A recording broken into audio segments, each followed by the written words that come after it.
Hey, everyone, and welcome back.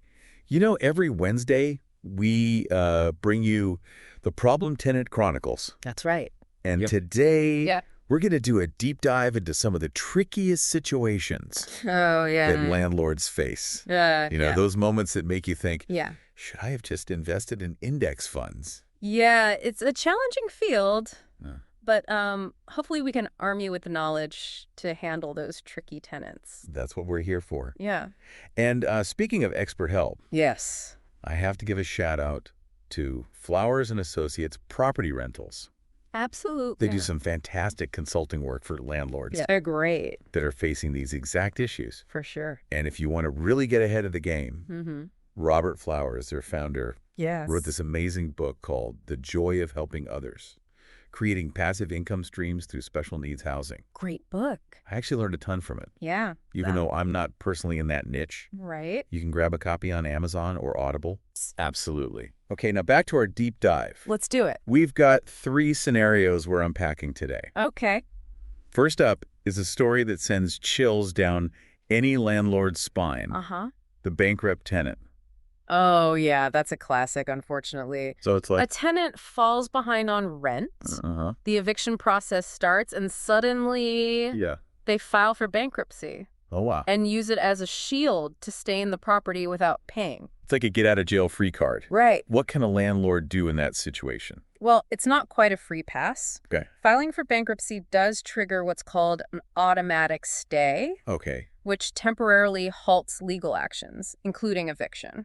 Oh, interesting. But, and this is where it gets interesting, Okay. that stay isn't invincible. Got it. There are specific chapters of bankruptcy, Uh-huh. and each has different implications for landlords. Wait, hold on. Yeah. Chapters. You're making my head spin. Yeah, there are a few different chapters. Break that down for me like I'm 5. Okay, imagine bankruptcy like a choose-your-own-adventure book. Okay. Chapter 7 is like hitting the reset button. Okay. Assets are liquidated to pay off debts, and it's over. Got it.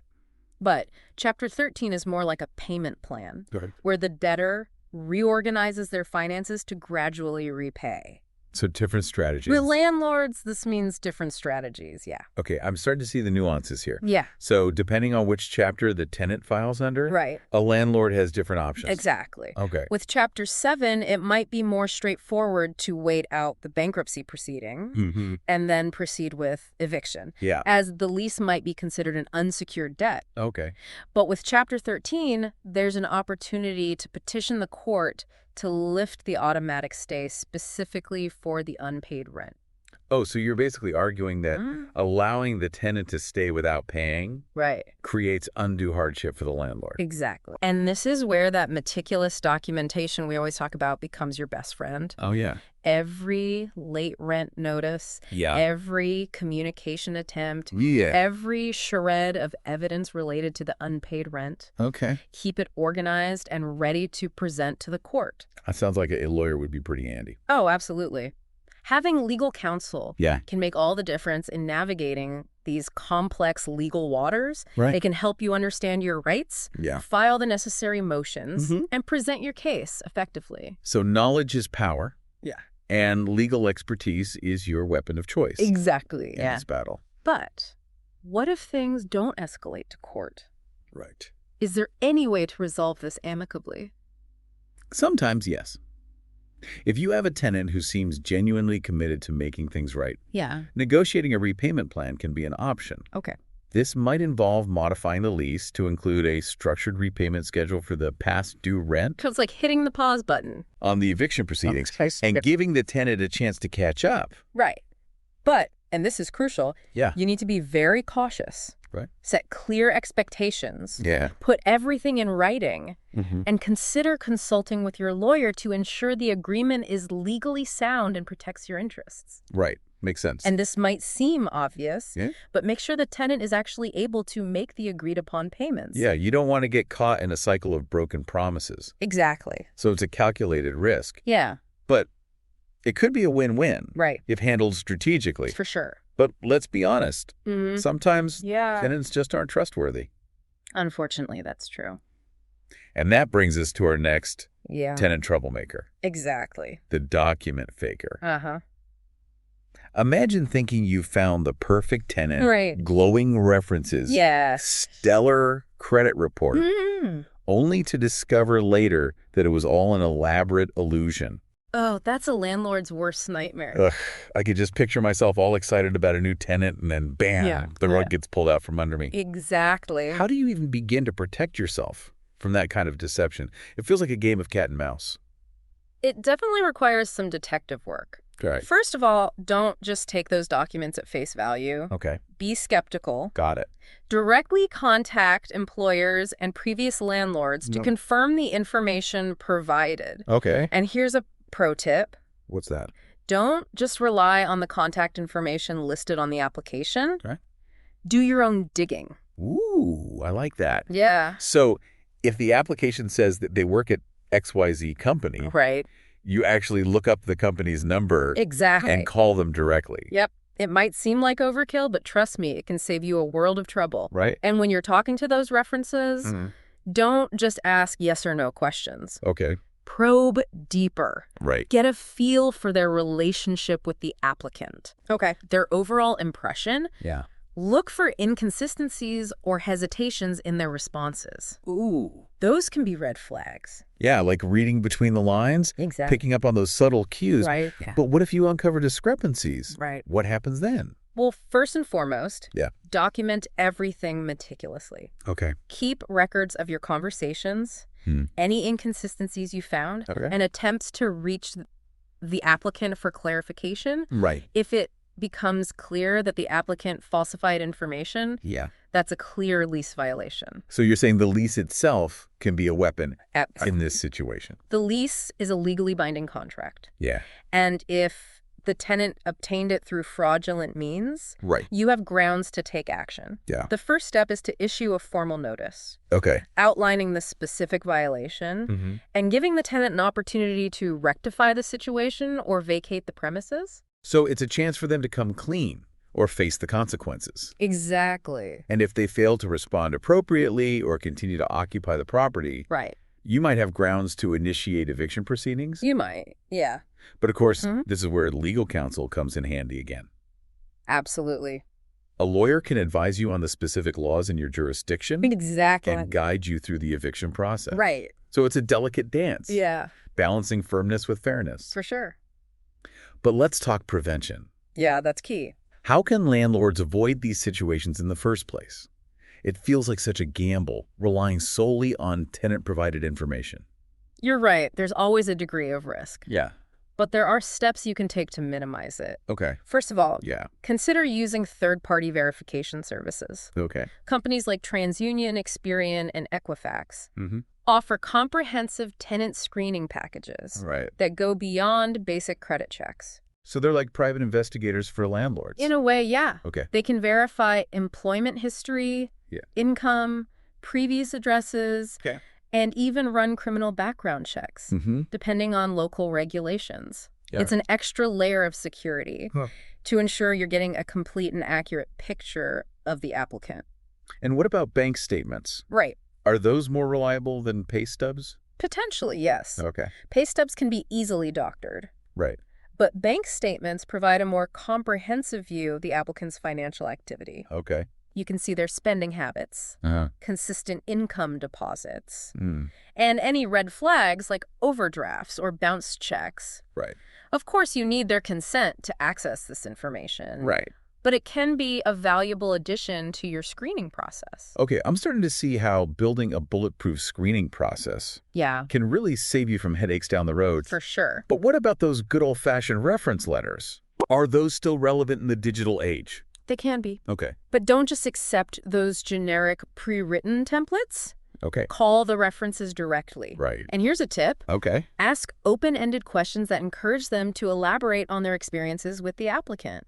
Like, tell me about a time when applicant's name went above and beyond, or what are some areas where they could improve?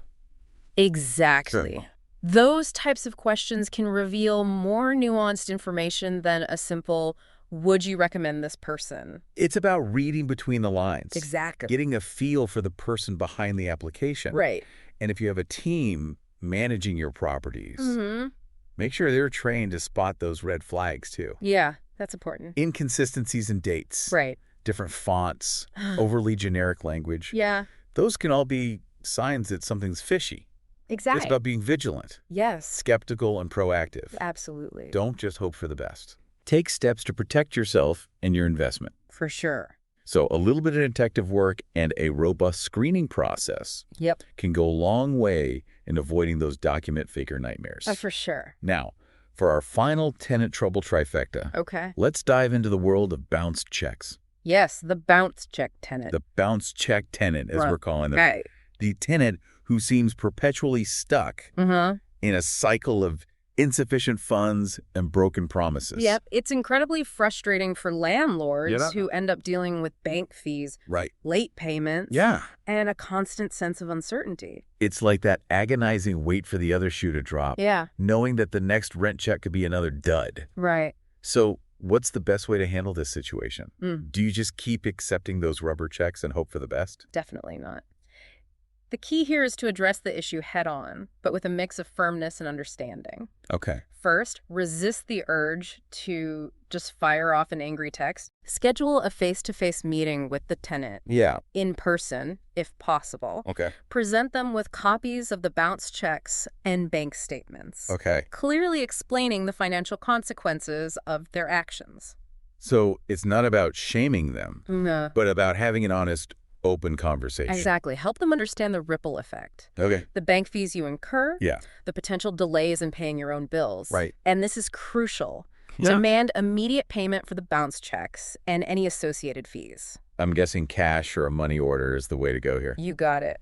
And for future rent payments, implement a strict electronic payment policy. Okay. Platforms like Venmo, Zelle, or even a direct bank transfer can eliminate the possibility of more bounce checks and provide a clear transaction history for both parties. It's like cutting off the problem at the source. Exactly. But what if the tenant can't come up with the money for those bounce checks? Right. Do you just write it off as a loss?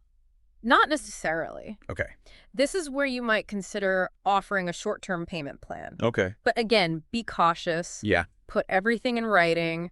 Outline a specific repayment schedule. Okay. And consider consulting with your lawyer to ensure it's legally binding. So it's like giving them a lifeline.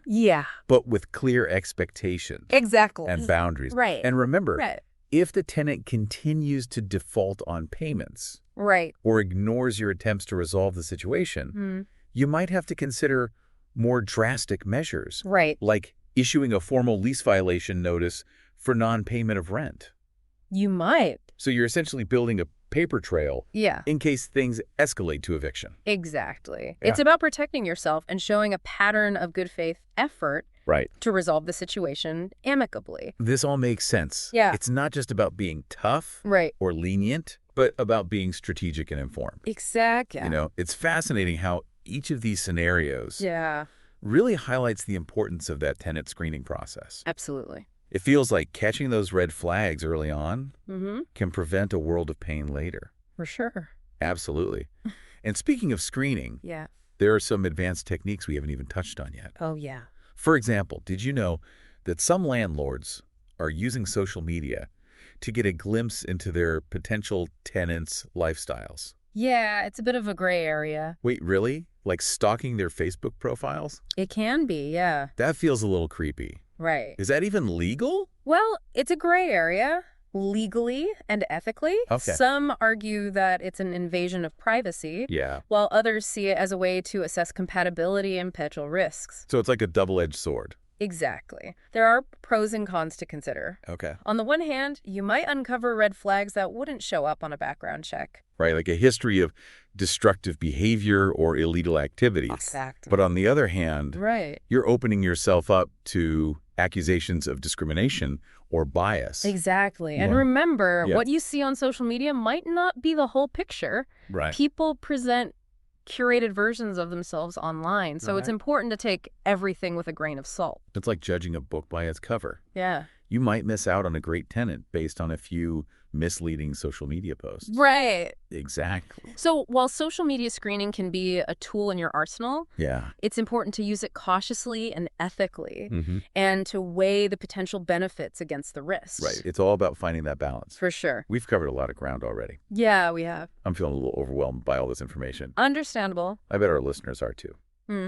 What are some key takeaways they should remember from this first part of our deep dive? Well, first and foremost, knowledge is power. Okay. Understanding the legal landscape, the nuances of different situations, Right. and the tools available to you is crucial for navigating tenant troubles effectively. So it's like arming yourself for battle. Yeah. You need the right weapons and the right strategy. Exactly. And second, don't underestimate the importance of documentation. No, that's so important. Keep detailed records of everything. Yes. Communication, payments, repairs, lease violations. Everything. It's your best defense in any dispute. It really is. Like building a fortress of evidence to protect yourself from those tricky tenant tactics. Exactly. And finally, remember that prevention is key. Yes, so important. A robust tenant screening process, clear communication, and proactive property management. Absolutely. Can go a long way in preventing problems from arising in the first place. It can. So it's like building a moat around your castle. Keeping those troublemakers at bay.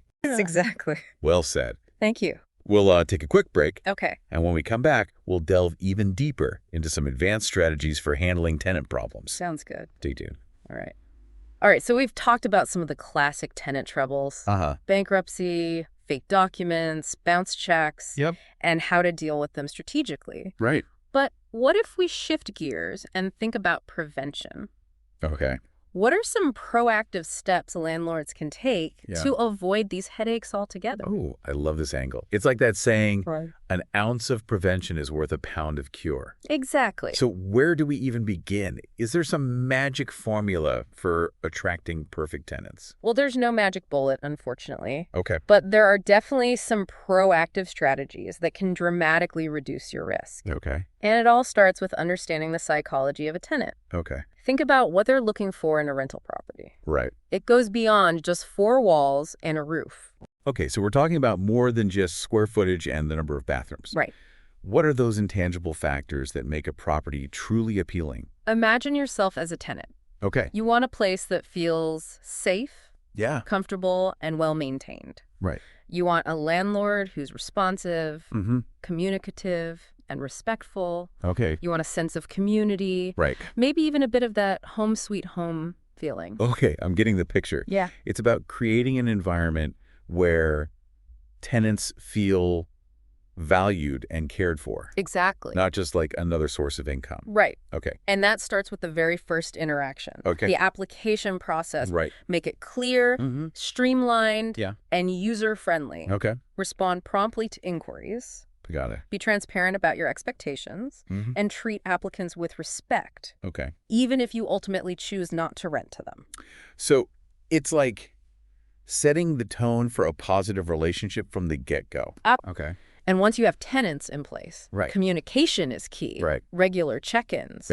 Even if it's just a quick email or a friendly note in the mailbox can make a world of difference. It's like taking the temperature of the tenancy. Exactly. Making sure everything's running smoothly. Right. But what about those inevitable maintenance issues? Oh, yeah. Those can really strain a landlord-tenant relationship. Right. If not handled well. You're absolutely right. Okay. This is where responsiveness and proactiveness are paramount. Okay. Address repairs promptly. Yeah. Communicate clearly about the process and keep tenants informed of any delays or changes. Right. And here's a pro tip. Okay. Consider offering a tenant portal or app. Oh, okay. Where they can easily submit maintenance requests. Yeah. And track their progress. Ooh. That's fancy. Yeah, it's becoming more and more common. Okay. It's like bringing property management into the 21st century. Right, exactly. Yeah. But beyond those practical matters, how can landlords foster that sense of community we talked about? Right. Is it about organizing block parties and potlucks?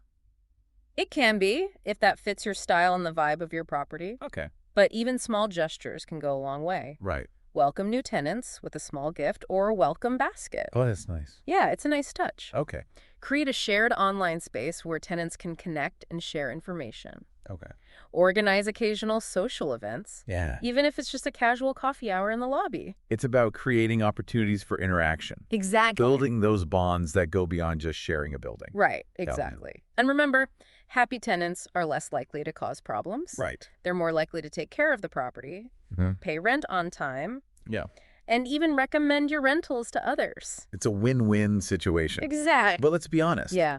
Even with the best intentions, right, sometimes problems do arise. Yeah, that happens. And that brings us back to the importance of that thorough tenant screening process. Absolutely. We've talked about the basics, but are there any advanced techniques or red flags that landlords should be aware of? Absolutely. And this is where it gets really interesting. Remember how we talked about social media screening? Yeah. Well, that's just the tip of the iceberg.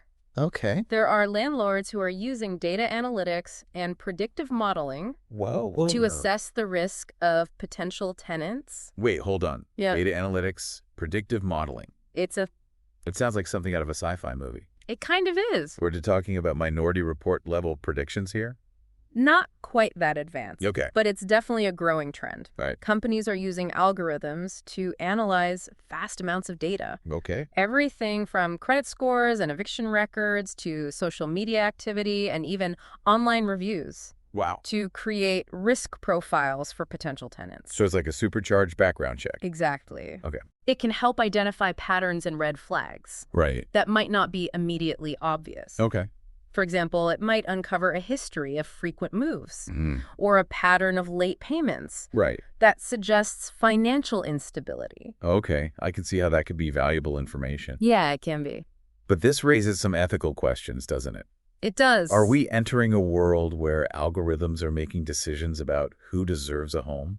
It's a valid concern, and this is where the human element comes into play. Okay. These algorithms are tools, not oracles. Got it. They provide insights. Yeah. But ultimately, the decision of who to rent to should be made by a human. Right. Taking into account all the factors, not just a cold, calculated risk score. So it's about using data responsibly. Exactly. Not letting it dictate our decisions. Right. But let's move on from the world of algorithms. Okay. And talk about something a bit more tangible. All right. The lease agreement. Yes, the lease. I know it's not the most exciting topic. It can be dry. But it's the foundation of any landlord-tenant relationship, right? Yes, absolutely. Okay. The lease is a legally binding contract that outlines the rights and responsibilities of both parties. Okay. And getting it right can make all the difference in preventing disputes and headaches down the road. Okay, so let's talk lease writing 101. All right.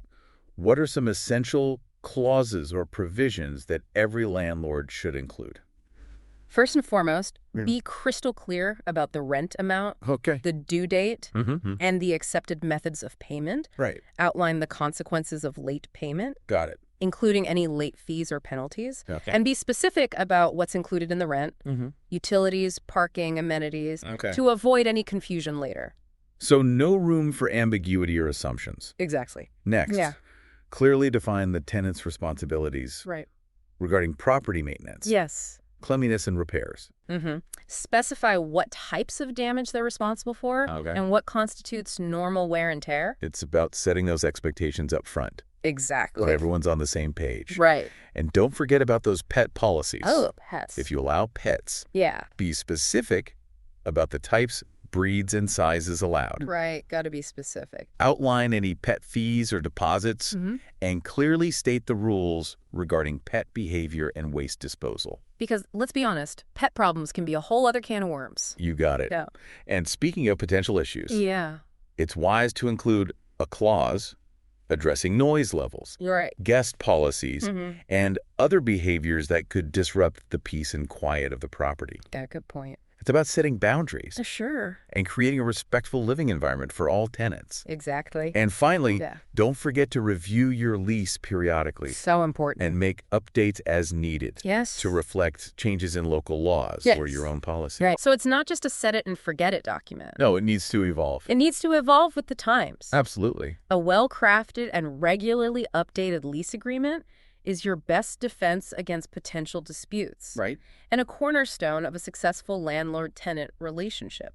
It's like a roadmap for a harmonious tenancy. Well said. Okay, I'm feeling much more empowered already. Good. But let's be real. Yeah. Sometimes, even with the most airtight lease, yeah, it happens. Things can still go wrong. It does. What are some tips for dealing with tenant complaints or disputes effectively? That's a great question, and it leads us into our next segment, where we'll dive into the art of conflict resolution and explore strategies for navigating those tricky situations with grace and effectiveness. Sounds good. Stay tuned. All right, we're back for the final stretch of our deep dive into tenant troubles. It's right. We've covered everything from screening and prevention to dealing with those nightmare scenarios like bankruptcies and document fakers. Right. Those are tough ones. But let's face it, even with the best efforts, sometimes conflicts arise. Yeah, that's the reality of being a landlord. Right. It's not always smooth sailing. Okay.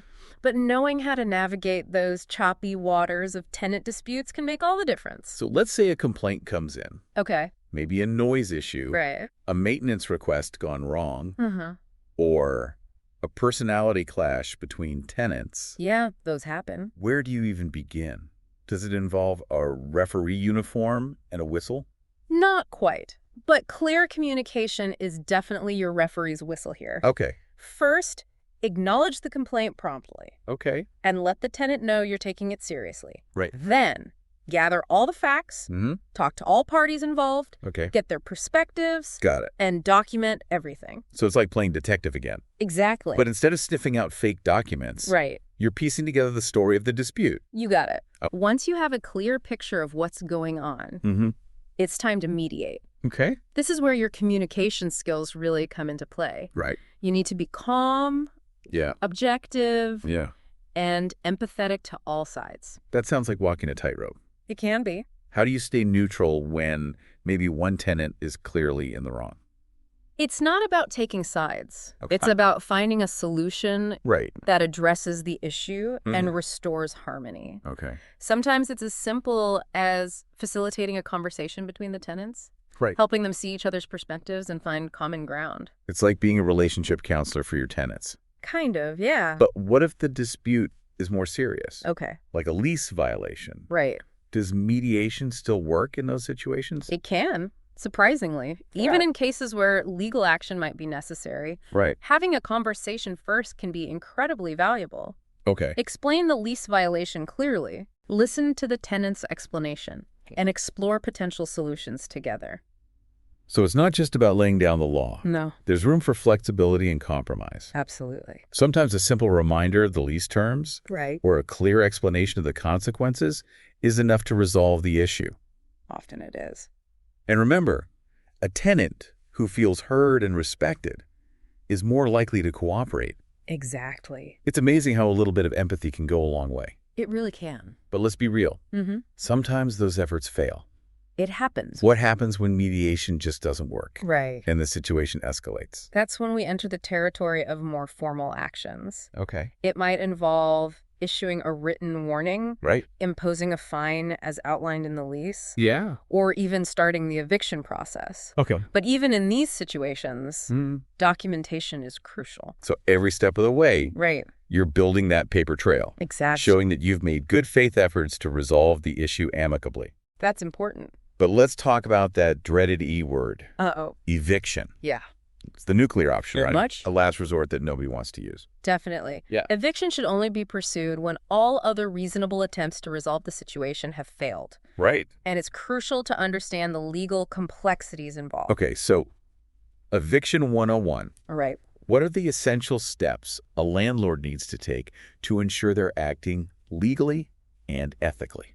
First and foremost, you need a valid legal reason for evicting the tenant. Okay. This typically involves a material breach of the lease, like non-payment of rent, property damage, illegal activity, or repeated violation of community rules. So it's not just about personal grievances or a personality clash. No. There has to be a concrete, documented reason. Exactly. And once you have grounds for eviction, you need to follow a specific legal process. Yes. Which varies depending on your jurisdiction. This typically involves serving the tenant with a formal written notice. Exactly. Outlining the reason for eviction and the required time frame for vacating the premises. So there's no showing up at their door with a moving truck and saying, get out. Definitely not. The eviction process is governed by laws designed to protect both landlords and tenants, ensuring fairness and due process. Okay. And if the tenant fails to vacate the property within the specified time frame, the landlord can then file a formal eviction lawsuit with the court. This is where things get really messy, right? It can be, yeah. Court proceedings, legal fees, potential appeals. Sounds like a headache. It can be a challenging process, both emotionally and financially. Right. And that's why seeking legal counsel is highly recommended. Right. A lawyer can guide you through the complexities of eviction proceedings, ensuring you're following proper procedures and protecting your rights. So that trusty lawyer is back in the picture. Always a good idea to have them on your side. But let's shift gears for a moment to talk about the emotional side of things. Right. Eviction isn't just a legal process. No, it's not. It's a human experience. It is. That can be incredibly stressful for both landlords and tenants. Absolutely. For landlords, it can be frustrating, time-consuming, and financially draining. Yeah. But for tenants, it can be devastating, leading to displacement, financial hardship, and emotional distress. It's a lose-lose situation in many ways. Often it is, yeah. So how can landlords approach this process with sensitivity and compassion? Yeah, that's important. Even when it's necessary to protect their business interests. It's about remembering that there's a human being on the other side of that lease agreement. Right. Communicate clearly, respectfully, and honestly throughout the process. Explain the situation, outline the options, and be open to exploring potential solutions together. So even in the midst of a legal battle, there's still room for empathy and human connection. Absolutely. And sometimes even small gestures can make a difference. They can. For example, if the eviction is due to non-payment of rent, consider offering to connect the tenant with local resources that can provide financial assistance or housing counseling. That's a great idea. It's about going beyond the transactional nature of the landlord-tenant relationship and recognizing the human impact of these decisions. Exactly. Well, remember, even in the most challenging situations, maintaining a professional and respectful demeanor can help de-escalate tensions and preserve your reputation as a fair and responsible landlord. Absolutely. It's about taking the high road, even when it's tough. Right. Well, we've covered a lot of ground in this deep dive. Yeah. Exploring the complexities of tenant troubles from every angle. It's been an eye-opening journey. It has. Highlighting the challenges and rewards of being a successful landlord in today's ever-evolving rental market. And as we wrap up, I want to leave you with this thought. The landlord-tenant relationship is a two-way street. Okay. Both parties have rights and responsibilities. And when those are clearly understood, respected, and communicated, absolutely, it creates the foundation for a positive and successful tenancy. It's a partnership built on mutual trust and respect. Exactly. And on that note, we'd love to hear from you. Yes. Share your thoughts, experiences, and insights in the comments below. Let's keep this conversation going. Let's learn from each other. Until next time, happy renting. And may your tenancies be peaceful and prosperous.